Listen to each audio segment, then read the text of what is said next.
di surga, kami bersyukur kami boleh memuji menyembah Engkau. Kami boleh mengagung-agungkan kebesaran nama Tuhan. Kami boleh menyaksikan setiap perbuatan-Mu yang ajaib. Dan sungguh hari ini hati kami siap untuk merenungkan kebenaran firman Tuhan.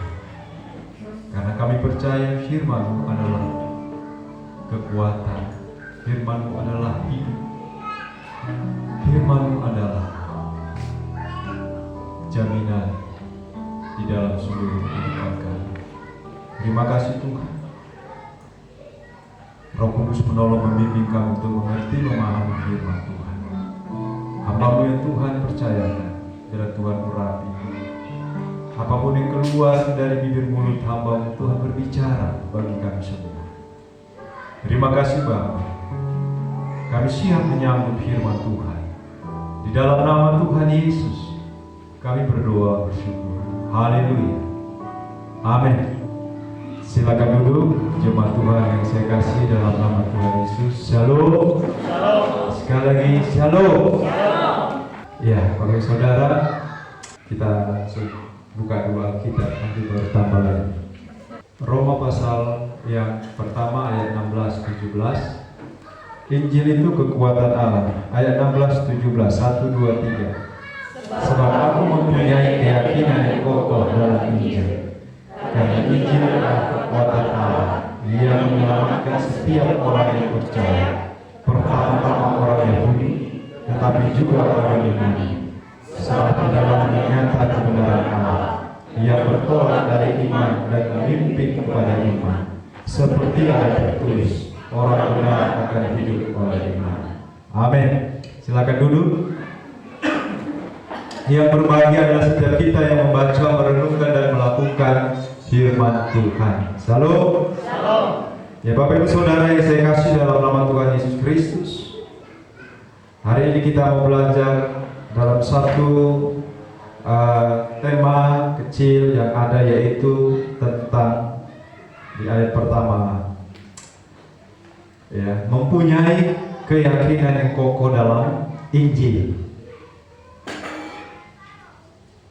Bapak Ibu Saudara yang saya kasih dalam nama Tuhan Yesus Kristus, sudah berapa lama kita jadi orang Kristen? Coba hitung-hitung dulu. Dari sejak lahir kah? Atau dari sejak orang tua? Kalau dihitung sekarang tergantung umurnya. Kalau yang sudah 12 tahun berarti 12 tahun dia sudah jadi orang Kristen. 50, 60 dan seterusnya. Bapak Ibu Saudara yang saya kasih dalam nama Tuhan Yesus, Paulus berkata, dikatakan bahwa dalam ayat yang ke-16, sebab aku mempunyai keyakinan yang kokoh dalam Injil. Seorang yang tadinya tidak percaya atau seorang yang penganiaya Kristus, tiba-tiba dia menjadi seorang pribadi dan dia bisa berkata, aku mempunyai keyakinan yang kokoh dalam Injil. Bapak Saudara, apa itu Injil? Kita jadi orang Kristen sudah berapa lama? Pernah kita mendengar tentang Injil? Apa itu Injil?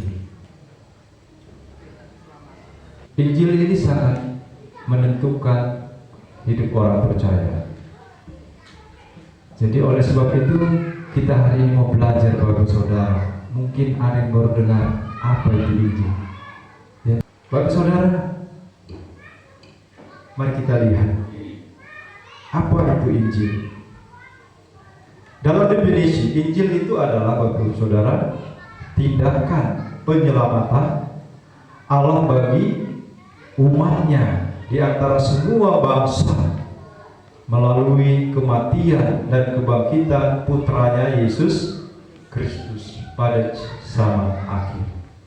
Itu sebuah definisi dari Injil, bahwa tindakan penyelamatan Allah bagi umatnya di dalam Yesus Kristus. Melalui definisi ini, Bapak Ibu Saudara, kita bisa merefleksikan kesadaran diri kita terhadap beberapa poin utama agar kita bisa mengetahui dan lebih memahami dalam refleksikan. Poin utama dalam definisi yang tadi, dalam definisi Injil itu adalah bahwa Injil itu adalah tindakan, bukan hanya berita. Ya, Injil itu adalah tindakan, bukan hanya berita. Mungkin kita mendengar Injil itu kabar baik, betul, itu kabar baik, tapi bukan hanya sebatas berita, tetapi tindakan penyelamatan Allah.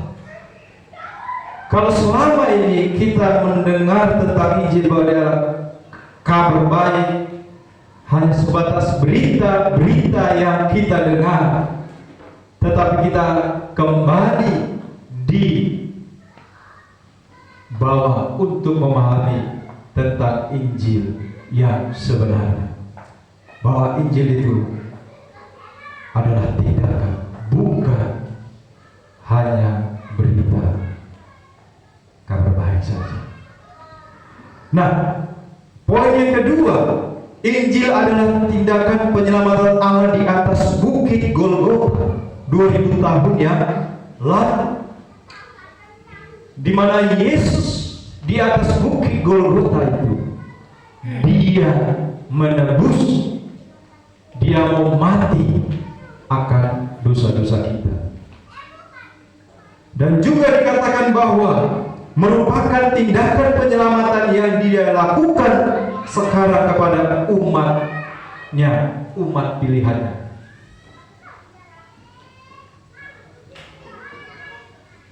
Dan yang ketiga, dalam merefleksikan definisi Injil tadi, yang ketiga, Injil adalah berpusat pada penebusan pengganti, yaitu Yesus Kristus, pribadi Yesus. Itu adalah tindakan Allah sendiri. Jadi Injil itu harus kita pahami dan kita mengerti dengan benar, dengan baik, bahwa Injil adalah berpusat pada penebusan, pengganti penebusan Kristus, berpusat pada Yesus, pada salib Kristus, pada penebusan Kristus. Bapak Saudara, pertanyaannya adalah, apakah kita sudah percaya akan Injil itu? Apakah kita sudah percaya akan Injil itu yang dikatakan bahwa Injil itu tadi tindakan penyelamatan Allah kepada umatnya, semua bangsa di dalam Yesus Kristus. Inilah yang akan kita coba renungkan bersama-sama. Ketika kita percaya akan Injil, berarti kita percaya akan kematian dan kebangkitan Kristus. Ketika kita percaya akan Injil, berarti kita percaya kepada penebusan Kristus. Dan ketika kita percaya, maka Bapak Ibu Saudara, kita itu juga dikatakan menjadi terhubung dengan Kristus. Amin.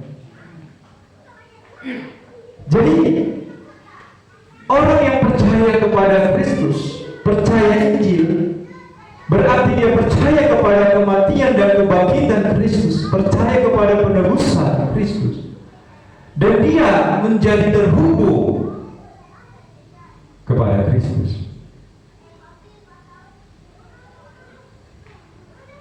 Jadi ketika kita terhubung, itu artinya kita percaya kepada Injil, kepada kematian dan kebangkitannya.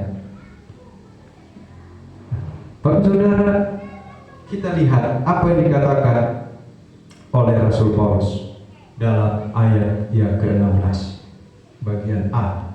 Sebab aku mempunyai keyakinan yang kokoh dalam Injil. Punya keyakinan yang kokoh dalam Injil. Jadi ketika kita percaya kepada Injil, percaya kepada Kristus, kita percaya akan kematian dan kebangkitannya, dengan iman kita percaya, maka kita akan terhubung, maka kita akan hidup, ya. Jadi orang yang percaya terhubung dengan Kristus, maka penganiayaan, penghinaan, penderitaan itu kita akan mengalaminya bersama dengan Kristus. Apa yang dialami Kristus, kita juga akan mengalami hal yang sama. Ada kata kunci yang perlu kita renungkan, yaitu terhubung di sini. Bapak Saudara yang saya kasih dalam nama Tuhan Yesus, ketika kita benar percaya akan Injil, berarti kita percaya bahwa kematian dan kebangkitan Kristus yang menyelamatkan kita. Maka ketika kita percaya, maka kita terhubung. Pertanyaannya adalah, apakah kita benar-benar sudah percaya akan Injil itu? Kalau kita percaya, Paulus katakan, aku mempunyai keyakinan yang kokoh dalam Injil. Filipi 4 ayat 13. Ada yang tahu Filipi 4 ayat 13? Itu biasa. Segala perkara dapat kutanggung di dalam Dia yang memberi kekuatan kepadaku. Jadi semua masalah, semua perkara itu dapat ditanggung oleh Paulus di dalam Yesus yang memberi kekuatan. Jadi Paulus bisa menghadapi segala perkara itu karena dia sudah terhubung, dia sudah terkoneksi dengan Kristus, terhubung. Bapak Saudara,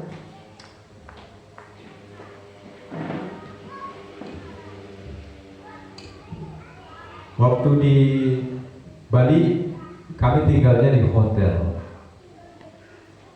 Tinggal di hotel, setiap hotel itu biasa ada namanya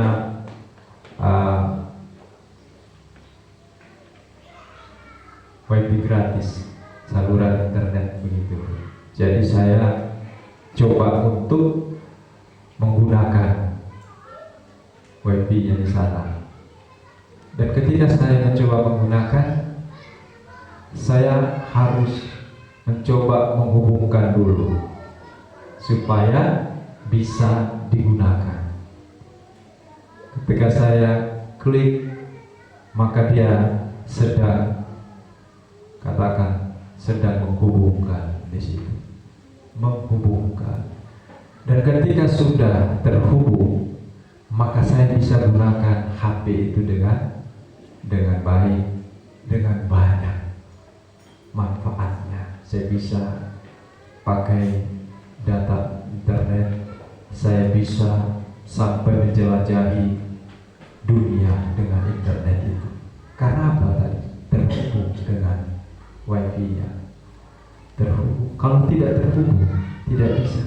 Sekalipun HP saya, katakanlah HP yang bagus, yang mahal, yang gagah, hebat, tapi kalau tidak terhubung dengan signalnya atau internet yang ada, maka itu tidak ada gunanya, Bapak Ibu Saudara. Saudara, ini adalah gambaran kehidupan kita, ya. Kalau kita percaya akan Injil, dan seperti Paulus katakan, aku mempunyai keyakinan kokoh dalam Injil, maka kita terhubung kepada Kristus. Nah, ketika kita terhubung, Bapak Ibu Saudara, apa yang terjadi? Ketika kita terhubung, apa yang terjadi? Sama seperti HP itu dapat digunakan. Ketika sudah terhubung, dia dapat digunakan dengan luar biasa. Apa yang mau kita butuhkan, informasi dan lain sebagainya, itu ada dan bisa kita dapat. Demikian ketika kita percaya akan Injil, akan kematian, kebangkitan Kristus, penebusan Kristus, maka kita terhubung. Tetapi pertanyaannya adalah, mengapa ada banyak orang berkata percaya kepada Kristus, tetapi tidak berubah hidupnya, tetapi tidak berdampak hidupnya? Ini menjadi pertanyaan, Bapak Ibu Saudara. Mengapa ada orang Kristen berkata, aku percaya Yesus, aku sudah menjadi anak Tuhan, tapi dia tidak mengalami perubahan hidup. Dia tidak mengalami yang namanya hidup yang berdampak. Seperti HP tadi, Bapak Ibu Saudara, dia sudah terhubung, terkoneksi dengan sinyalnya, dengan baik, sehingga bisa kita mendapatkan apa saja, bahkan kita bisa dibuatnya senang, bangga karena kita bisa menggunakan HP itu dengan banyak hal yang kita dapat. Apakah kita percaya, kita mengerti, kita memahami bahwa apa yang dikatakan Paulus, bahwa aku memiliki keyakinan yang kokoh dalam Injil, itu mau mengatakan, menegaskan bahwa dia benar-benar sudah terhubung, terkoneksi di dalam Kristus. Ketika dia memandang kematian Yesus, ketika dia memandang pengorbanan Yesus, ketika dia memandang penebusan Kristus, maka dia hidup sama seperti Kristus hidup.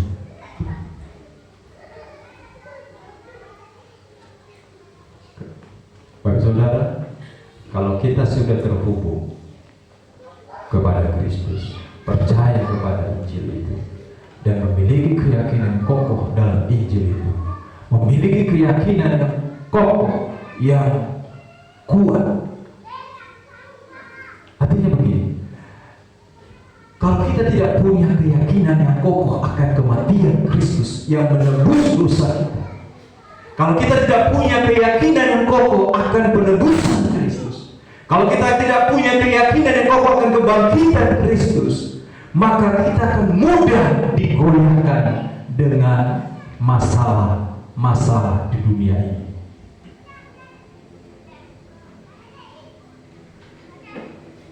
Bahkan ajaran-ajaran di luar Injil yang hampir mirip dengan Injil pun akan buat orang-orang yang tidak punya keyakinan yang kokoh dalam Injil yang sebenarnya. Injil yang sebenarnya adalah Injil di dalam Kristus, Injil di mana kematian dan kebangkitan Kristus yang menyelamatkan umat manusia. Di luar itu tidak ada Injil lain sebenarnya. Sebenarnya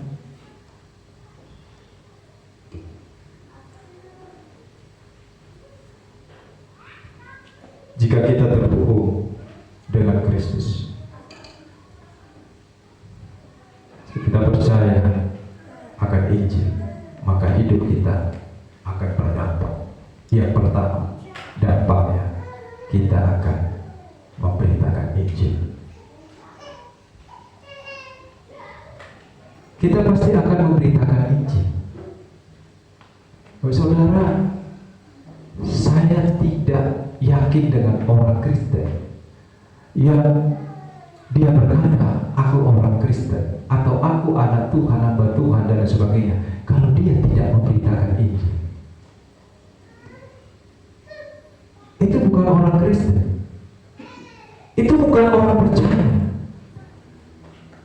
Karena orang yang percaya Injil, dia akan terhubung dan dia akan memberitakan Injil.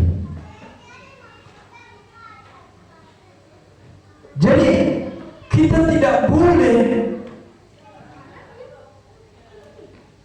memahami Injil sebatas berita, kabar baik.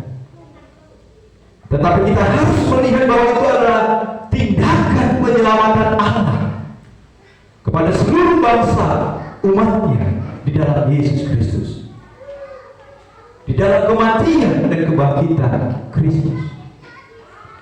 Maka ketika kita melihat sampai sejauh itu, maka kita yang percaya pasti akan melakukan tindakan yang namanya penginjilan. Jadi ketika kita percaya kepada Yesus, kita percaya kepada Injil itu, berarti kita memberitakan Injil.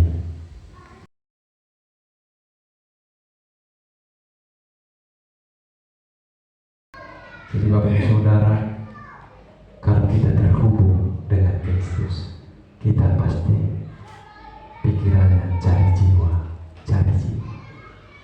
Cari jiwa itu di mana saja Tuhan tempatkan kita. Sedang bekerja, buka usaha, toko, atau jadi tukang ojek juga bisa Bapak Ibu Saudara, cari jiwa. Ya. Jadi cari jiwa itu, beritakan Injil itu tidak dibatasi dengan apapun. Jadi ketika kita bekerja pun kita bisa cari jiwa, kita bisa beritakan Injil, ceritakan tentang Kristus kepada semua orang. Jadi kalau sudah terhubung dengan Kristus, kita pasti tidak bisa diam. Selalu akan ada tindakan untuk beritakan Injil. Yang kedua, kalau kita terhubung, Bapak Ibu Saudara, kepada Kristus dan benar percaya akan Injil, maka kita akan berkorban untuk pekerjaan Tuhan. Kita bisa mau berkorban. Jadi tidak ada lagi ketakutan, tidak ada lagi yang namanya hitung-hitungan dengan Tuhan. Kenapa? Karena dia sudah terhubung dengan Kristus. Jadi dia berkorban tenaga, berkorban waktu, berkorban pikiran, berkorban dana uangnya, dikorbankan.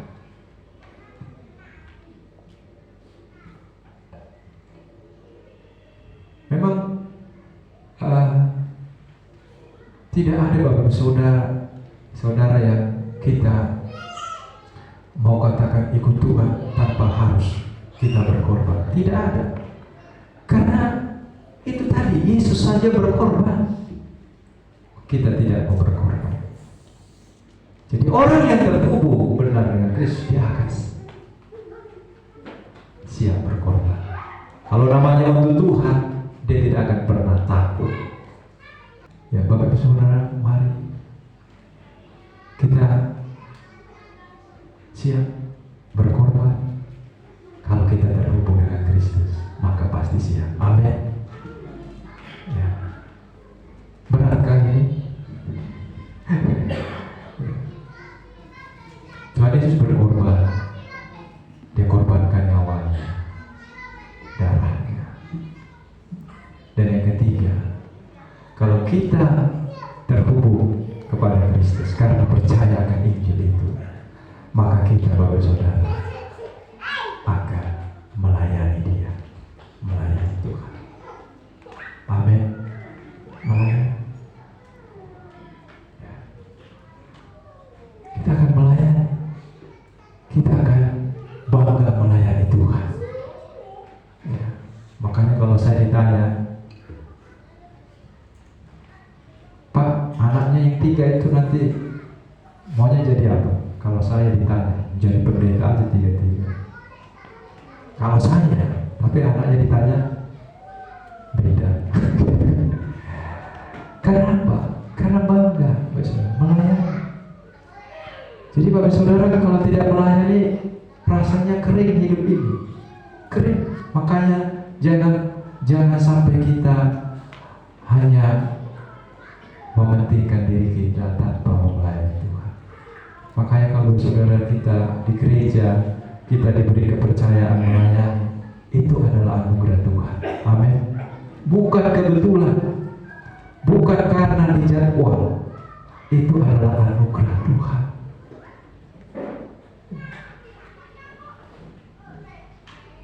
Ketika saya diberi kesempatan melayani di ibadah minggu di gereja pagi dan sore, saya katakan itu anugerah Tuhan. Bukan karena saya biasa melayani, tidak. Anugerah Tuhan.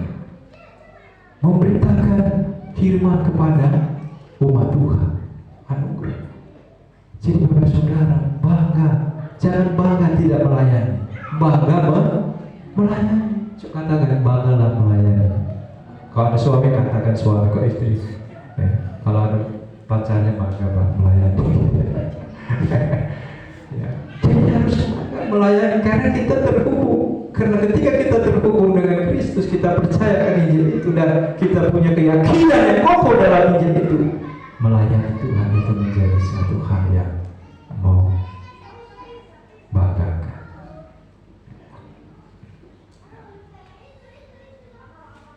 Hal-hal yang kita miliki di dunia itu sementara, tetapi melayani Tuhan itu bisa kepada kekekalan sampai selama-lamanya. Jadi bagi saudara, melayani apa saja untuk Tuhan. Ya, merapikan setiap minggu, ya, taplak meja ini juga untuk melayani. Susun kursi setiap minggu, bahkan susun kursi atau rapikan kursi, itu juga melayani. Ya. Penerima tamu, pemain musik, singers dan lain sebagainya, melayani Bapak Saudara. Bahkan juga semuanya bisa kita gunakan untuk melayani apa yang kita miliki. Kita punya uang, bisa untuk melayani, dukung pelayanan pekerjaan Tuhan, bisa. Itulah kalau kita sudah terhubung kepada Kristus. Tapi pertanyaannya bagi kita pagi hari ini, apakah kita benar sudah terhubung atau belum? Apakah kita sudah benar percayakan Injil atau belum?